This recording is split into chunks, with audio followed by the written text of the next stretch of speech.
আমার ছাদ বাগানে শীতের কিছু শাকসবজি হয়েছে। সকালবেলায় ছাদে এসে মনে হলো অনেক তো সর্ষে শাক হয়েছে, কিছু পাতা তুলে নিই। কচি কচি সর্ষে পাতা তুলে নিয়ে চলে এলাম। আমি নিতু হেসেলে আপনাদের স্বাগত। সর্ষে পাতার ভর্তা বানাবো, আপনাদের সাথে শেয়ার করে নেব। আজকের রেসিপিটা দেখা শুরু করার আগে চ্যানেলটাকে সাবস্ক্রাইব করে নেবেন, যাতে সহজে রেসিপিগুলো আপনারা চাইলেই দেখে বানাতে পারেন। ভিডিওর শেষে লাইক দিয়ে কমেন্ট করবেন আর শেয়ার করে দেবেন। পাতাগুলোকে বেছে নেব, মাঝখানে শিরা ফেলে শুধু পাতাগুলোই বেছে বেছে নেব। ছাদে তো অনেক বড় বাগান হয় না, তবু শখ করে টুকিটাকি চাষ করি, সেটাই কিছু আপনাদের সাথে শেয়ার করে নিলাম।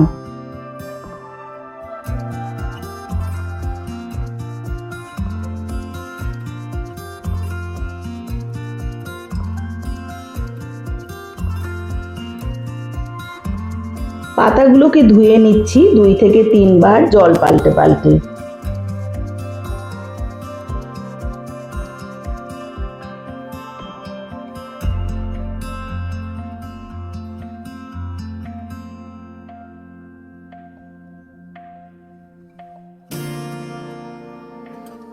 ঝুড়িতে নিয়ে নিলাম জল ঝরানোর জন্য।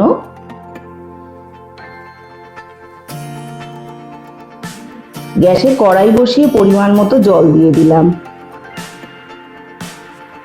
1 চামচ লবণ দিয়ে জলটাকে একটু গরম করে নেব।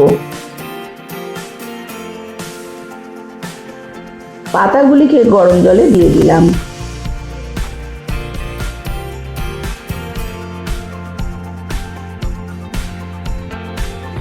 একটা ঢাকনা ঢেকে এই 1 থেকে 2 মিনিট ভাপ দিয়ে নেব।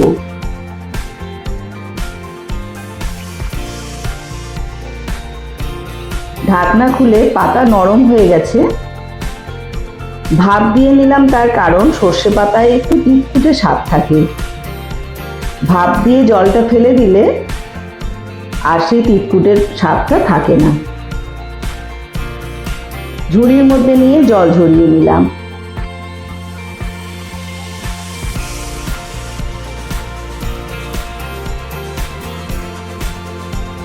লবণ, রসুন বাটা, কালো জিরে, এই সামান্য কটা উপকরণই আমার লাগবে।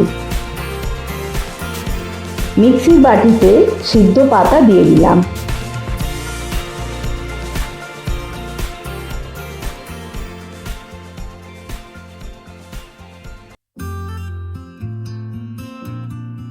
একটা কাঁচা লঙ্কা, 1 চামচ লবণ দিয়ে পেস্ট করে নেব। দেখুন একটা মসৃণ পেস্ট বানিয়ে নিলাম। গ্যাসে কড়াই বসিয়ে 2 চামচ সর্ষের তেল দিলাম।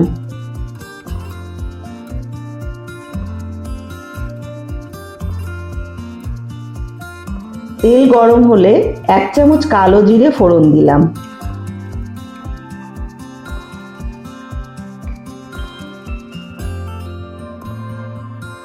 1 চামচ রসুন দিয়ে ভেজে নেব গন্ধ না ছাড়া পর্যন্ত। অলরেডি যারা আমার বন্ধু হয়ে আছেন, এমনভাবেই তারা আমার পাশে থাকবেন। যারা এখনো বন্ধু হননি, তারা আমার চ্যানেলটাকে সাবস্ক্রাইব করে বেল আইকন প্রেস করে দেবেন। নিত্য নতুন রেসিপি পেয়ে যাবেন সবার আগে। আমাকে এগিয়ে যেতে সাহায্য করার জন্য অনেক ধন্যবাদ আমার সকল বন্ধুদের। ভাজা হয়ে গেছে, পাতার পেস্ট দিয়ে কষিয়ে নেব।